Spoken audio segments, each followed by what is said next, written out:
Piling mo ako'y mananahan, pagkat ikaw lamang aking kalakasan. Sa piling mo tagumpay ko'y naranasan.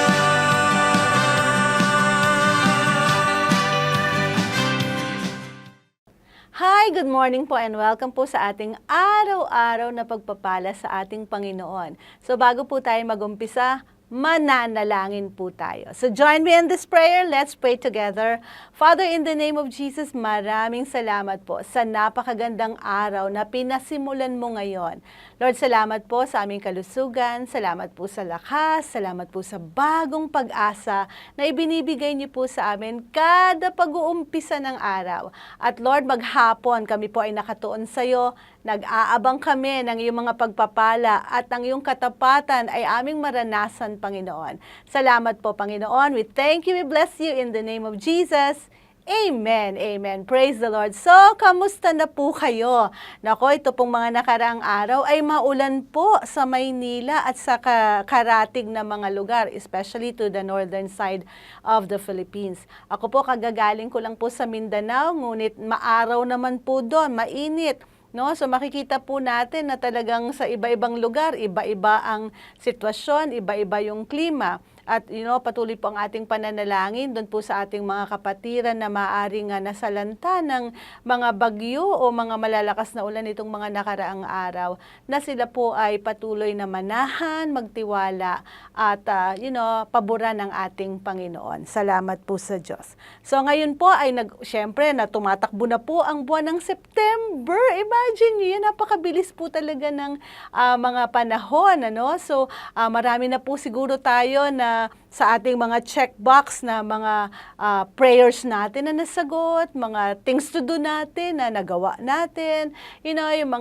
mga projects natin na siguro po ay na-accomplish na natin unti-unti. Kasi alam niyo naman, pag pumasok na po ang bare months, talagang tayo po ay naka-gear towards year-end na. At pagka naiisip po natin ang pagtatapos ng taon, syempre, ang ating kadalasan na wini-weigh or sinusukat yung completion, kumbaga yung mga natapos natin o yung mga ma-accomplish natin o mga goals natin. Yan. So, as far as yung devotional po natin is concerned, we'll be talking about, delight and desire. Ayan. Meron pa po ba kayo na dinidesire o pinapanalangin sa ating Panginoon at this point of the year? Nako, alam ko po na yan ay nasa ating mga puso. Yan ay laman-laman na ng ating mga puso with all excitement probably, or at some extent with all anxiety, nag-aalala na rin, mangyayari ba ito? O magaganap pa ba ito? Makukuha ko pa ba ito? So on and so forth. Alam niyo po, sabi po sa Proverbs chapter 4 verse 23 in the New King James Version, keep your heart with all diligence, for out of it springs the issues of life. So tama po na habang tayo po ay dumidikit sa pagtatapos ng taon at andito na po tayo sa exciting months ng mga bear months or bear period natin, ay lalo natin panghawakan o lalo natin i-evaluate or lalo natin saliksikin ang laman ng ating mga puso. Kasi alam niyo naman yung puso natin, ayon sa binasa nating scripture, nandito raw po nakatago o laman-laman nito yung mga issues natin sa buhay. Whether ang issues natin ay, tayo ay pinagpapala o hindi na tayo pinagpapala, naririnig ba ako, hindi na ako naririnig ng Panginoon. Lahat daw po yan nakatago sa puso natin. Masaya ka ba ngayon? O malungkot ka? Naku, nakatago po yan sa issues ng ating mga puso. Ikaw ba ay may maayos na relasyon sa ating Panginoon at this point of the year? Or are you drawing away from Him, drifting away from God? Naku, nandito rin daw po yan, nakatago sa ating mga puso. At kaya naman delight and desire ang gusto nating pag-usapan ngayon, as gusto natin na tayo ay mag-focus sa ating pananahan or ating relasyon sa ating Panginoon para makamtan natin yung mga pinagpipray natin o mga desires o laman ng ating mga puso. Sabi po sa Psalms 37 verse 4 in the New King James Version, delight yourself also in the Lord, and He shall give you the desires of your heart. Praise God. So dalawa po yung susing salita dito sa scripture na binasa ko, delight and desire. I'm sure pag tayo po ay nag-reflect or nag-examine ng ating mga puso at tatanungin po tayo ngayon, kagaya ng pagtatanong sa atin ngayon sa episode na ito, ano ba yung mga desires ng puso mo? Ano ba ang mga bagay na laman-laman ng puso mo? Yan. So, yan, masasagot po natin yan. At maaaring yung iba sa atin, we can say it aloud, we can say it proudly, pero marami po siguro sa atin, hindi na natin gustong sabihin, atin na lang. Kumbaga, nandito na lang, isiksik na lang natin sa mga puso natin. Whether we can say it aloud or secretly petitioning God for it, ang Panginoon po ay dumidinig at nag-acknowledge ng desires ng ating mga puso. And the word to delight there, it means to do our part. Pag sinabi pong delight yourself, ibig sabihin ay pito po'y bahagi na dapat nating gampanan as God will give us the desires of our heart. Sabi ko nga po sa inyo, dalawa ang susing salita dito sa ating devotional scripture. Yung delight, which speaks of our action, yan, share natin yan, yan yung bahagi natin, yan yung part natin. And then yung desire, which weighs the condition of our heart, yung laman, yung content ng ating mga puso na gustong tuparin naman ng ating Panginoon as we continue to delight in Him. Sabi nga po dun sa nauna nating scripture na pag-ingatan natin yung laman ng ating mga puso.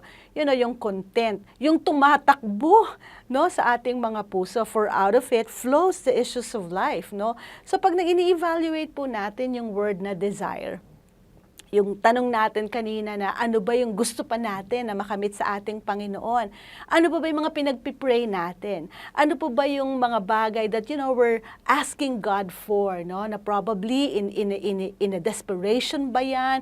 Or a cry for help? Or is it something na out of our whim, yung kagustuhan lang natin, na para bang, naglalambing tayo sa ating Panginoon? Whatever it is, ano man po yun, ang ating Panginoon gusto po tayong sunduin at gusto po niya yan tuparin sa atin according to His will. But other than yung desire, yung word na desire, pagka ito po'y pinag-uusapan natin, what commonly comes to our mind is the question of what. Tama po, pagka tinatanong po or pinag-uusapan natin, ano yung desire ng puso natin, whatever comes to our mind, yung unang-una, yung word na what, ano yung dinidesire ng puso natin. Pero sa totoo lang po, maliban po sa tanong na marami pong pwede nating matutunan sa napakaikling devotional natin na ngayon upang sa ganun yung desires natin ay makamit talaga natin. Bukod po sa na alam mo naman kung at alam ko na rin naman kung yung dinidesire ng puso natin. Probably we can also consider, as far as our desires is concerned, yung word na how do we desire? Sa papaanong paraan ba natin siya ginugusto na makamit sa ating mga buhay. Hindi lang yung laging tanong na ano bang gusto mo, na para bang iyon lang yung nagmamatter sa word na desire, As we are continually delighting in God, maganda rin na mag-introspect tayo or mag-isip tayo dun sa question na how. How do we desire these things? Paano ba itong mga bagay na ito, the way we want to have it? Paano natin gustong makamit? How? Tama po, kasi minsan, pagka naisip natin na ito yung gusto ko, sometimes we're not aware kung paano na lang ito mangyayari sa atin or kahit na lang paanong paraan. Basta Lord, gusto ko itong bagay na to mapasa akin. Hindi na tayo conscious sa paanong bagay ba natin ito makakamit. Tama po. Minsan we are like spoiled children asking God for anything na maisipan natin, never considering how do we desire things. Sa papaanong bagay ba natin ito pinagnanasahan o nais na makamit sa ating mga buhay. Ikalawang bagay, why do we desire it? Bakit natin ito gusto? Yung hinihingi mo sa Panginoon, bukod sa papaano, bakit mo gusto yan? Diba? Maliban na lang sa yung tanong na yan, na alam mo kung ano yung gusto mong mangyari, pero bakit mo gusto na makamit yan? Kaya minsan, nagmamatter din sa atin, no? As we ask for things sa ating Panginoon, minsan pumapasok tayo sa waiting season. Minsan, nadidelay ito para sa atin. And sometimes, parang, we look at it na parang antagal pa o hindi pa mapapa sa atin. Because sometimes, we haven't really answered this question, why do we desire such thing? No? Kumbaga, bakit ba natin talaga gustong mangyari ito? Sapagkat sa bawat paghingi natin ay meron pong nakatalikod doon na motibo. Tama po ba? Sa paghingi po ba natin na ito, makabubuti kaya ito sa atin? Why do we desire such thing? Pagka hiningi ba natin ito ba'y magdudulot sa atin ng mas matibay na relasyon sa ating Panginoon? O makakapagpalayo kaya ito sa Lord? Ito ba ay tama nating i-desire o hindi? That's the question, why do we desire such thing? Diba? So pag nanghihingi po tayo sa ating Panginoon, may ina-anticipate tayo. Yes, God honors desire. Pero napakaganda pong matanong natin, how? At yung why? Bakit nga ba natin gusto na mangyari ito sa ating mga buhay? O bakit gusto natin itong makamit sa atin? Okay? And then yung last question dito is, when do we desire it? Kailan mo gusto? Aba, syempre, pag tinanong tayo sa kailan, gusto natin lahat now na. Amen. At ang ating Panginoon is the God of the now. Gusto rin naman niya na ang mga bagay na hinihingi natin ay mapasa atin. But of course, kailangan po natin na mapaalalahanan that, God works in time and in season. May timing po talaga ang Panginoon. Sometimes, we really wanted this item or itong dinidesire natin, yung pinagpipray natin, na ngayon na mangyari. Now na, Lord! Yan, mai-insist po natin yan.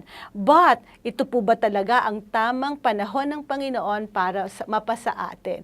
So, everything works in season at mabuti na lang si Lord nasa laging perfect timing. Tayo minsan, we may miss the timing, we may read the timing wrongly or mali yung basa natin sa timing, pero mabuti na lang si Lord, tama at perfect ang timing ng Panginoon para sa atin.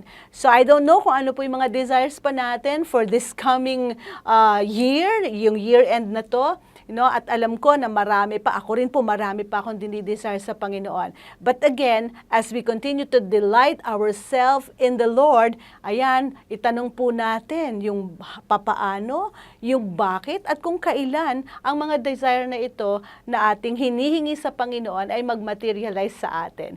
That comes with our relationship, deep relationship with God. So sa araw-araw po nating pagpapala, sa anumang pong topic na nadidiscuss dito, ang pinaka-bottom line po nito ay ang ating matibay na relasyon sa ating Panginoon. Let's delight greatly with our God para sa ganun yung mga desires natin talaga namang sagot na niya.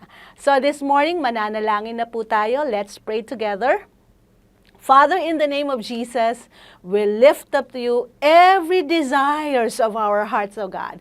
Lord, alam po namin na ikaw lang ang nakakabatid ng lahat ng gusto naming mangyari sa mga buhay namin. We can say it out loud and we can keep it secretly in our hearts, O God. But Lord, only you discern the content of our hearts, O God. At Lord, maraming salamat po na ayon sa kalooban mo, mangyari ang mga magaganda at mga mabubuti naming gusto sa aming mga buhay. Salamat po sa kasagutan ng aming mga panalangin, Panginoon, because you honor the desires of our hearts, O God. Lord, salamat po as we register our faith this morning. We are grateful, O God, Lord, for every answered prayers, O God, as we continue, O God, Lord, to reflect on ourselves, bakit namin gusto ito, papaano namin ito matatamo, Panginoon, at kung kailan, nagpapasalamat po kami, Panginoon, dahil sagot mo kami. We thank you, we bless you, in the name of Jesus we pray, that we declare in Jesus' name, Amen and Amen. So God bless you po, and I will see you soon.